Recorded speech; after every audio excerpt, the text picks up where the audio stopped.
Hi, I'm Karen Stever with the Griffin GGS Pros. Before I came to horticulture, I trained as a PhD chemist, and I still have a love for science and basic research, and I love it when it intersects with our application of growing plants. So today I want to share that love of science with you by sharing some super cool new discoveries in plant science that will really change how you think about how plant roots work. In this short video, I'm going to summarize the research on plant and microbe interactions and the process that has become known as rhizophagy. In 2010, some pioneering research showed us that bacteria or yeast, when they're colonizing roots, are actually taken up inside the roots. And once inside the roots, those bacteria change shape and seem to concentrate in the root hairs. In further experiments in this initial research, live bacteria were grown on N15, radioactive nitrogen. The plant roots were then incubated for a short time, about an hour, with these radioactive bacteria. And then the plants were transplanted and grown out for 2 weeks. When the plant tissue was sampled, that radioactive nitrogen was found to be in the new tips of the plant. This research showed us that the bacteria were being digested in the plant and used as a nutrient source to build those new tips. This process was later given the name rhizophagy, for roots eat. Dr. James White of Rutgers jumped on that research and furthered it. He was already working on endophytic bacteria, but he started looking at them a different way and looking into the roots, as he describes it. All of the photos and the slides that follow originated with Dr. White's lab as part of his groundbreaking research. The experiments at Rutgers showed that the plant's roots exude nutrients into the soil to promote a bacterial or a microbial community, because it could also be yeast. The plant cells then internalize those microbes or bacteria into the root's outer epidermal cells, right near the meristematic growth tip of that root. And that's what we see here on the right. We see a new lateral root emerging and a cloud of bacteria surrounding that entry zone near the meristematic tissue. Also note in this slide that the root hairs are all associated with the older part of the root. They're not yet forming on the new lateral root.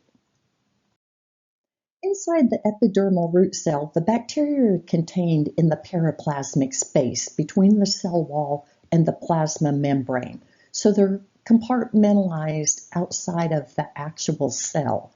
And in response to these microbes, the plant produces a reactive oxygen species, superoxide, and it floods that periplasmic space and the bacteria, which are the orange ovals here, with that superoxide. That's a strong oxidizer. It breaks down the cell walls of the bacteria and turns them into the naked protoplasts, which are also called L-form bacteria. And that's shown here on the right.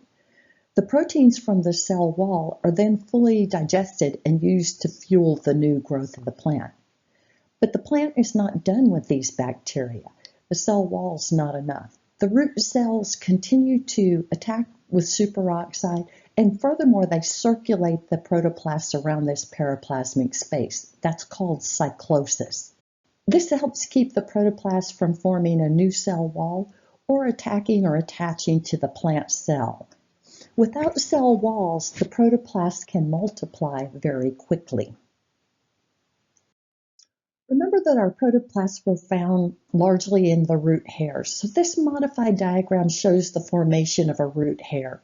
The root hair starts out as this epidermal cell. The central vacuole expands, pushing out the cell wall and the periplasmic membrane into this extension that becomes the root hair. These single cells can get quite huge, up to 1.5 millimeters long, which is something like the size of a whole thrips insect, so pretty big. And all through this process of extension and forming the root hair, the bacteria are being circulated by the cyclosis process and being flooded with superoxide.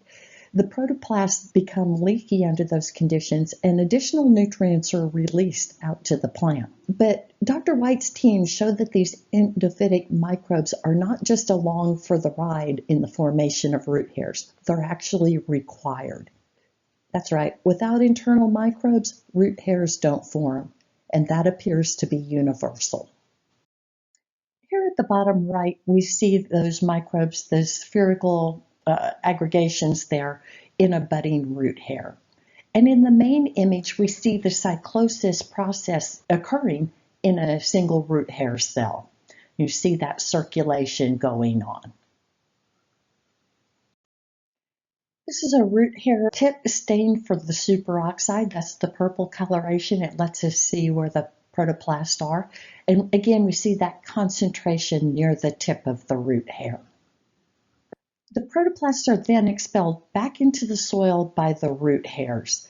Out of the presence of the superoxide, the bacteria reform their cell walls and multiply normally again in the soil of the root zone, where they can re-enter the whole rhizophagy cycle. Altogether, this research describes how plants actively process bacteria in their roots for their own nutrition, and that they also recycle those bacteria out to the soil for regeneration, basically farming them. And in turn, the bacteria allow the formation of root hairs, which leads to better nutritional processing in the plant. It is estimated that in some growing conditions, as much as 80% of the plant's nutrition may actually be acquired through this rhizophagy cycle. This fundamentally changes what we know about root hair function and how nutrient uptake occurs. If you have any questions, please feel free to contact me.